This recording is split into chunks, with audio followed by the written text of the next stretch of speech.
Hi, everybody, and welcome to the latest episode 8 in the Stephen and Oliver show. We've got a really interesting one again today. I probably should stop saying they're really interesting because we think they're all really interesting, but this one's really interesting and it's 100% Stephen's idea. He's 100% leading on it, but I will introduce the title, and it is Shades of Grey. Now, that takes me down some different avenues to what I think Stephen's actually alluding to, so hit me with it. Shades of Grey. Hi everyone. So excited for this episode, as you can see. So Shades of Grey for me is around, I work with a lot of armed forces and I've worked with a lot of specialist environments, and they've often said to me, we have to see things in black or white. We can't see things in shades of grey. And I'll come back to why they say that. One of the things I try to do with these individuals is try to get them to see shades of grey, because I strongly believe that shades of grey are so critical now in the world that we live in, and without it we don't get the best out of the people around us, and we don't get the best out of ourselves. We don't have the meaningful conversations enough. We don't allow people to express. Our emotional intelligence is not as great if there's not shades of grey. However, I can understand why some people don't believe in shades of grey, and it's really hard for them to break that mould. So this is the example. So I'm a soldier, and I've been a soldier for 10 years, and I'm in a situation where it's not black, it's not white, and I've gone for a shade of grey and someone's died. I'm a paramedic, and I've been called out on a job. I have to see things in black or white. Otherwise, someone might die, or I might make a massive mistake, which means someone might die. So it's really been interesting for me working with these individuals and helping them, because when they then come to Civvy Street, when they move out of that environment and they try to move into the normal world, it's really hard for them. Really hard, because they only see black or white. And we now know, in the world that we live in, shades of grey is so important. So when I talk about shades of grey, I'm talking about those things that allow you to express, those things that allow you to gravitate to someone a bit more, those things that allow you to be a little bit more thought-provoking, those things that allow you to be a little bit more supportive. You might use different words than you would normally use because you're trying to give that person more care, more thought. So shades of grey for me is going to be, as we move into the next 10, 15, 20 years, will become bigger and bigger, and black and white will become smaller and smaller, because I think we need to be more grey and more shades of grey for us to be able to pivot, be flexible, be more understanding.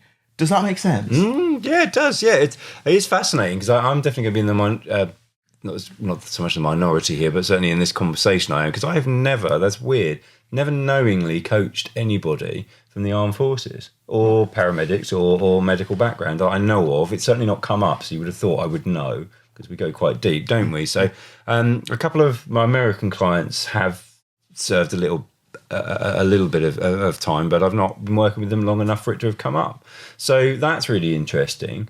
I think the thing that immediately springs to my mind is that they don't necessarily have had a military background to have that black and white view. I think that's absolutely clear, because that's where they need it. So I think where I'm talking about is people who have that view and don't need it.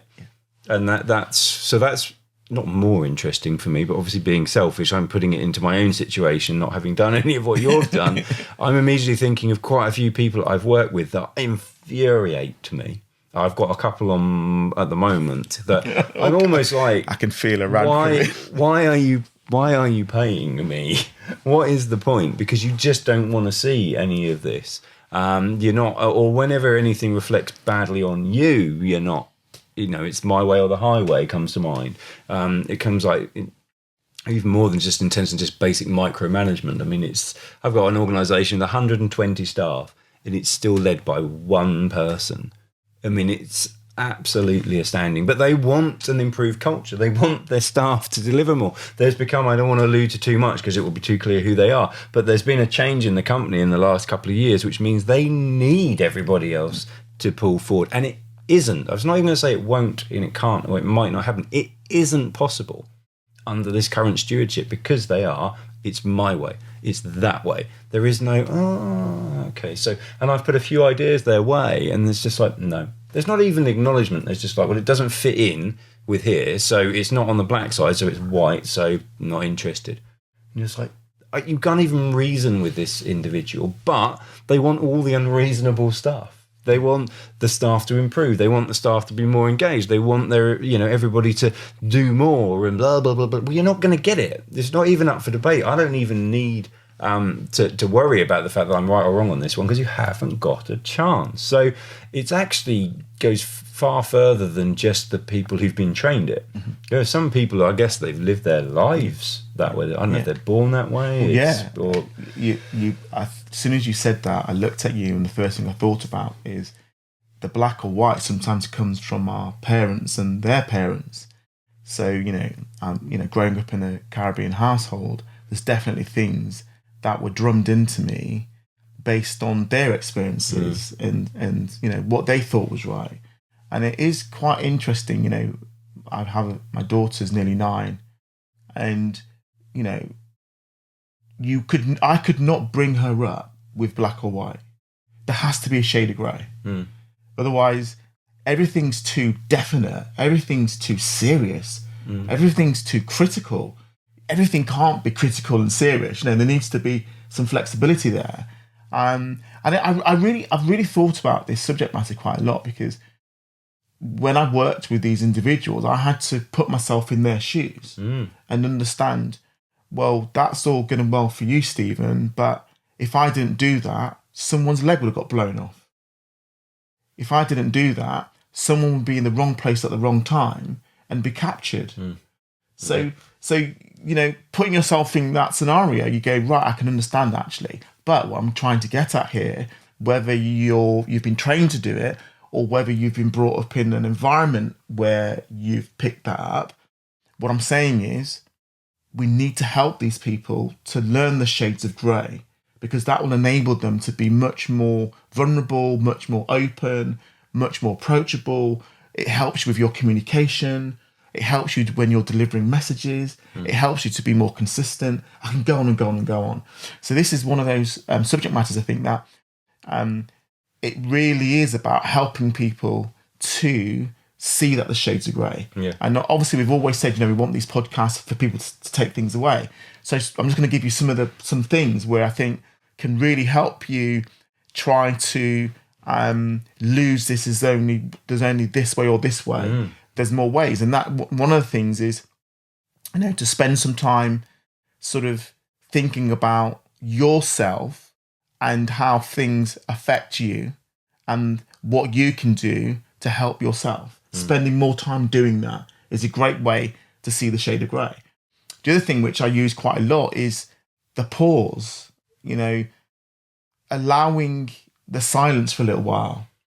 Because sometimes what happens is we don't allow the pause or the silence. We just get straight in. And sometimes just allowing that pause and that silence will allow you to explore the shade of grey. Feel that slightly weird, uncomfortable feeling when there is a silence. Again, that's about shade of grey. A great one which I think is really, which I've used myself to sort of look at things from a much more wider perspective, and that is put yourself in someone else's shoes. So one of the things I've had to do definitely with the mentoring on this side of things is I've had to put myself in someone else's shoes to try and understand what that feels like. Of course I can't be them, but what I can do is try and have some empathy for them and what it must be like for them. And that way it allows me to explore that shade of grey and also ask questions. Even yesterday I went for a walk with a friend and I was talking about we assume so much. And really the simple thing is to help with shades of grey is ask the question. Don't be afraid to ask the question. don't be afraid to ask a question that might get a silly response or a smile or a giggle. So what? Ask the question. Don't just assume. Yeah. So that's a great way, another great tool to help us, live in this shade of grey. Yeah, and anyone who knows me knows where I'm heading off to next when you're talking about assumptions. So for me, assumptions, presumptions, expectations, they're all the same. And I know there's books on this that would argue against me on them. And honestly, on this one, I really don't give a shit. Expectations are toxic. Prove me wrong. Because exactly that. Challenge. Yeah, prove me wrong. Honestly, I want to hear it because I had a few people challenge me. And so far, the stuff and the evidence I've had, I call bullshit. But I am always willing to be shown another way. But up this point, as we stand here or sit here recording this, I still do not believe that having expectations, presumptions and assumptions of people does you any good whatsoever. Because for them to be those, you have not communicated what it is you want or what it is you're looking for or what it is you expect of people. And I even hear people say good business is setting clear expectations. No, it's not. That is not the good thing. What it is having expectations laid bare, communicating them and turning them into some form of agreed way formants, i.e. agreements.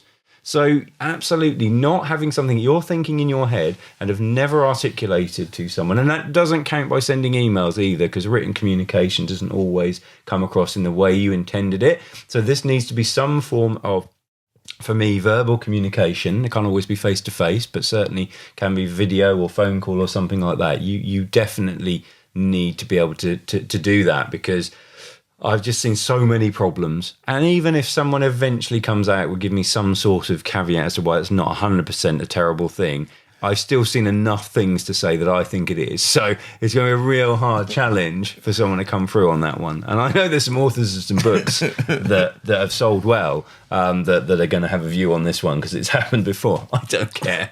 Honestly, I don't, because I see it just cause too many problems. And it's actually quite linked to this whole black and white thing, about how we see things. And I think that I promise you we will never get onto politics on here, but as an overview of politics, for me, I don't get it, because I don't understand how there is anybody who is so loyal to one point of view. I've never understood it. I understand it far less now as an adult, that you can, there's some points that are valid throughout every side of every argument. There are some points that should at least be listened to, but if you've got particular beliefs, that your beliefs are black and white, then it's not very helpful. And I find there's been a lot, obviously, in the last few months on this whole agenda. And I just sit back bemused. I don't have a view on it. I'm just bemused, because I'm just like, how can you be so up for that one and so anti this one? Or how can you be so against that? But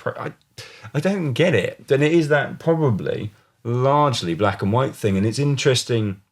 I mean, I'm spiraling here, really, but if we think about across in the Atlantic with the US clients, that's a lot clearer, because the service is still much more prevalent there, isn't it? Mm-hmm. Such a larger percentage of the population have been trained that way. That's quite interesting, because I am working with a few American companies now, and I am just starting to see a bit more rigidity, and I had not considered. So this is a school day for me. I had not considered that shades of grey. I've landed myself. So if I haven't got it, there's definitely going to be, and I don't mean that in the arrogant way that sounded. This is what I do for a living, and if I've not seen it, I had to track back from that point there. Then I know there's a lot of people out there who won't have considered it's even an issue for them, for the people they work with, or what have you. So I think that is actually incredible. You said it was going to be. I did. Yeah, he really did call this one, that I would be blown away by it. So that's really powerful. And I think there's some excellent actions and exercises there for people to do. And just for me, as a general point, is ask yourself how flexible you are in what you believe in. That would be a great question. And think about some key bits and pieces. There we go. Perfect example sitting here. So you're quite religious. You believe in those things. I'm a little bit more on the fence, shall we say. It's not a problem. We don't hate each other as a result of that. I'm perfectly happy to listen to Stephen's point of view, because I don't know. And that's part of my issue. I'm one of these people who has to know stuff. So, I'd love to believe in aliens as well, but I don't seem that either. So I can't jump on that bandwagon. I'm just that way. But I've trained myself to be open-minded and to not dismiss people out of sight just because of what they do or don't believe in. But I don't think there's a lot of that around. I might be wrong. Again, prove me wrong, and I really will be happy to hear a lot more accommodation for other people's views coming out of this. But I don't see that. And I don't know if that's media. I don't know if that's the smallish world that I roll in. I don't know. But that whole piece about just be open to other people's views, you don't have to be swayed by it, but just listen, pay attention. You get so much more out of that sort of conversation, that sort of understanding, that sort of, I suppose it's tolerance and acceptance, would you say?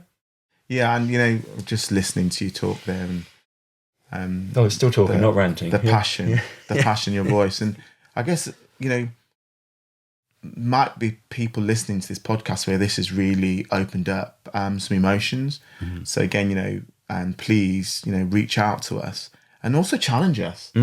Challenge me that there's only black or white, because some people have. But as I said, I think shade of grey is bigger than ever. I think it's something that we have to embrace as humans. I think it's something we have to embrace for the generations that are coming through now, because they definitely 100% need shade of grey. It's not black and it's not just white. And also, let go of some stuff, man. Yeah. Serious. Because I think part of this holding on to the black or the white is just holding on to stuff. Let it go. Let it go, and let's see the shades of grey. Let's see the flexibility. Let's see, there's more ways of doing things. Let's see the understanding. Let's see those conversations. Let's see that communication. Let's see the wonder. Let's see the dreaming. It's not just black or white. So yeah, that would be my final take on it. And it's something that I feel in my heart that I want to share with people, and I want people to have more shades of grey, and it's okay. Because I think for a long time, a lot of people, no, it's either this or it's this, and that's it. And it just doesn't fly with me anymore. Yeah, no, I think that's really powerful. Obviously, it's got me thinking of a number of bits and pieces, and I think that holding on piece is really important, because I think of some situations where people think some really bad decisions have been made, whatever it might be in your workplace, with politics. I can think of a few, but it's happened, and this inability, this unwillingness to let it go and just deal with the cards that you've been dealt and move forward. That's the key bit, isn't it? Mm-hmm. So, and I had a conversation with a client recently about something they weren't very happy about, and they were still unhappy about it a few weeks after it had passed. I'm thinking that some serious stuff has happened. It's like, well, what's changed in your world right now? How much has it impacted you directly? And I guess maybe there's an element here that just points me to that whole piece about how much media you consume. I know this is one I think we'll now add it to the list for a future day, but let's be clear, you need to know what you're hearing and you're being told is actually the truth of the matter. And I question whether some media forums are the best place for that. And therefore, if you want to and you want to have a belief, but you don't necessarily need it to be fully confirmed, you'll find that. So challenge yourself. Are you looking too hard for the stuff that just reinforces what you want to believe in? If so, that's quite a hard thing to admit and realise, but it's not healthy for you and the people around you. So that whole sort of stubborn piece and beliefs are powerful, powerful things. And when put to good, obviously it's amazing, but just imagine it in reverse. So, yeah, I think that's really thought-provoking. It's not often that I have a massive revelation myself in one of these episodes. So I've now got a challenge ahead of me to try and do the same to Stephen in coming episodes, and I will work hard to do it. But I think, yeah, that's great for me. I'm done. You've kind of had your final thought, but do you want a final thought? I'm just absolutely buzzing that I've got Oliver. I've never seen him so... And I can tell that the cogs are going in his mind. So yeah, hope you've enjoyed it, everyone. I've definitely enjoyed this subject matter, and I hope you get a lot out of it. And as I said, if you want to come back to us, ask us any questions, or even challenge what we're saying, then please do. See you on the next one.